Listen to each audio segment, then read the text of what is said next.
একটা জিনিস বলি, কালকে যে 7 থেকে 800 স্টুডেন্ট আহত হইছে, আপনার কি মনে হয় সমন্বয় 200 জন আহত হইছে বলে পাবলিশ করছেন? জীবন কয়জন বলছেন? কত ব্যথা আহত হইছে 500, 600, 700, আপনি বললেন শতাধিক।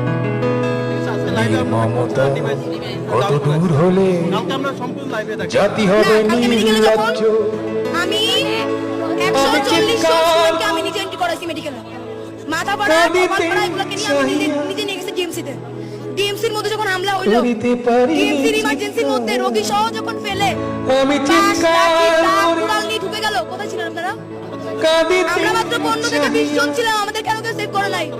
করিতে পারিনি চিৎকার। আপনি কি জানেন শুনেন, আমাদের ডক্টর হোক, পিসি হোক, অন্যান্য যে কেউ হোক, প্রায় 2.5 ঘন্টা পরে আসছে, 3 ঘন্টা পরে আসছে।